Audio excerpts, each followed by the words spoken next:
নমস্কাৰ বন্ধুসকল, মাৰাখল চেনেলটোলৈ পুনৰবাৰ সকলোকে স্বাগতম জনাইছো। আজি মই আপোনালোকলৈ লৈ আনিছো দুটা পিটিকা ৰেচিপি। ধৰিব পাৰিছেনে কি কি পিটিকা বনাইছো? যদি পৰা নাই তেন্তে ভিডিঅ'টো শেষলৈকে চাই থাকিব। তেনেহ'লে বলক পলম নকৰি ভিডিঅ'টো আৰম্ভ কৰোঁ।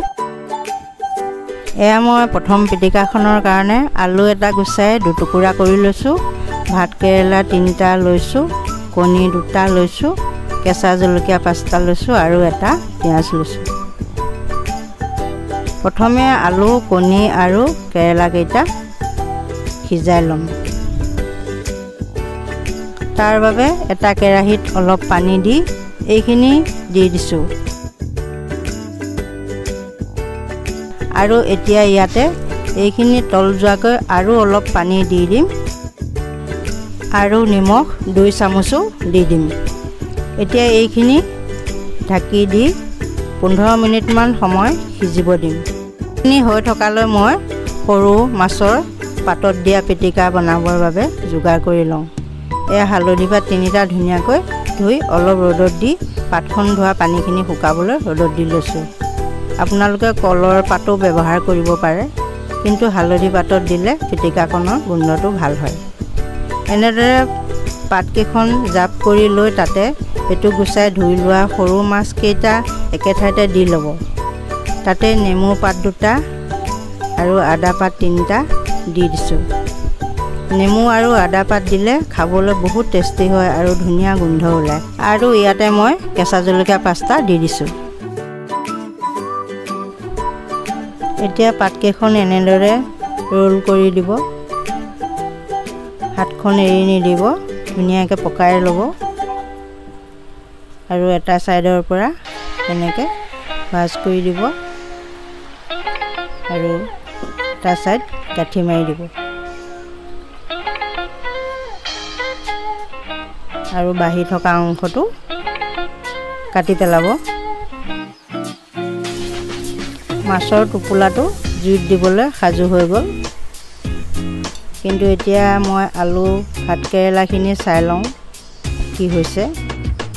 এটা কণী ফাটি বাকলিটো এৰাই গ'ল। বেছি সময় সিজাৰ বাবেও হ'ব পাৰে, গতিকে আপোনালোকে 10 মিনিটমান উতলাৰ পাছতে কণীকেইটা উলিয়াই দিব। গোটেইখিনি সিজি গ'ল আৰু এইখিনি ঠাণ্ডা হ'বলৈ উলিয়াই থৈ দিম আৰু পিটিকাত দিবৰ বাবে অকণমান তেল গৰম কৰি ল'ম। তাতে কেইটামান পাঁচফোৰণো দি লৈছোঁ ভাল গোন্ধাবৰ বাবে আৰু নিমখ অকণমানো দি নমাই থৈ পিটিকাকণৰ কাৰণে পিঁয়াজটো মিহিকৈ কাটি ল'ম। এইদৰে মিহিকৈ কাটি ল'ব। মিহিকৈ কাটি ল'লে পিটিকাকণ খাই ভাল লাগে। তাৰ পাছত আলু, ভাত কেৰেলা আৰু কণীকেইটা পিটিকি ল'ম। আপোনালোকে ইয়াতে কেঁচা আদা অকণো দিব পাৰে। মই আজি দিয়া নাই, নিদিলেও ভাল লাগে। মই জলকীয়া কেইটা পুৰি লৈছোঁ, আপোনালোকেও পুৰি ল'ব, তেতিয়া বেছিকৈ মিলি যায়। এনেকৈ জলকীয়াকেইটা ভালদৰে পিটিকি লৈ ইয়াতে গৰম কৰি থোৱা তেলখিনি পাঁচফোৰণকেইটা আঁতৰাই থৈ পিটিকাখিনিত দি আকৌ ভালদৰে গোটেইখিনি মিক্স কৰি ল'ম আৰু আমাৰ পিটিকাখিনি খাবলৈ প্ৰস্তুত হৈ গ'ল।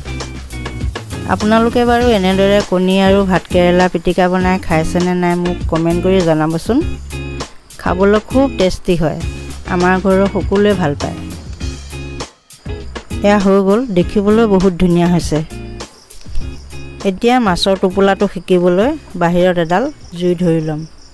জুইডাল ধৰিবলৈ অলপ কষ্ট হৈছিল, বাহিৰত যিহেতু বতাহো মাৰি আছিল। ল'ৰাটোৱে অকণমান সহায় কৰি দিলে, কোনোমতে জ্বলিলগৈ। এতিয়া এইখন জালনাৰ ওপৰতে মাছৰ টোপোলাটো দি দিম। তলত বেছি জুই থাকিব নালাগে, অঙঠা হ'লে বেছি ভাল হয়। এটা ছাইড অলপমান পাতখন পুৰা গ'লে টোপোলাটো লুটিয়াই দি আৰু এইদৰে ভিতৰৰ পৰা মাছৰ পানীখিনি উলিয়াই দিব। এনেদৰে পানী শেষ নোহোৱালৈকে লুটিয়াই লুটিয়াই পানীখিনি উলিয়াই দি থাকিব।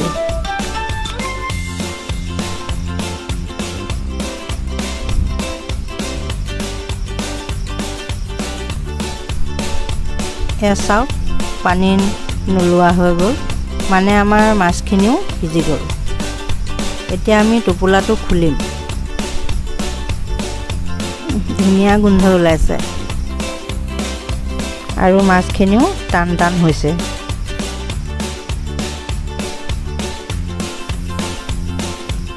এতিয়া আদা পাত আৰু টেঙা পাতকেইটা আঁতৰাই ৰাখিম।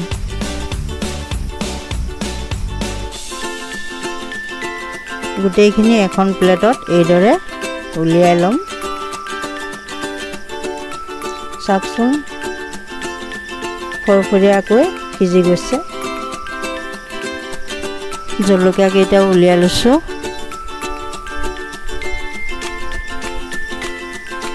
এতিয়া ইয়াতে অলপ জোখমতে নিমখ দি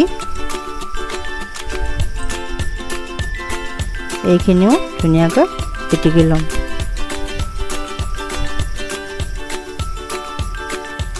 মাছখিনি পিটিকিবলৈ ভয়ো লাগে, কাঁইট সোমাই যায় বুলি, কিন্তু সৰু মাছ কাঁইট ইমান নোসোমায়, তথাপিও লাহে লাহে পিটিকিব। এতিয়া ইয়াতে জলকীয়াকেইটাও পিটিকি ল'ম। অলপ বেছি জ্বলা হ'লে পিটিকাখিনি খাই ভাল লাগিব। আপোনালোকে নিজৰ জোখমতে জলকীয়া দি ল'ব। মই জ্বলা কৰি দিছোঁ। এতিয়া ইয়াতে তেল দিম। তেল অলপ সৰহকৈ দিব লাগিব, তেতিয়াহে সোৱাদটো বেছি ভাল হ'ব। এতিয়া গোটেইখিনি ভালদৰে মিক্স কৰি দিম আৰু আমাৰ হালধি পাতত দিয়া সৰু মাছৰ টেষ্টি পিটিকা খাবলৈ প্ৰস্তুত হৈ গ'ল।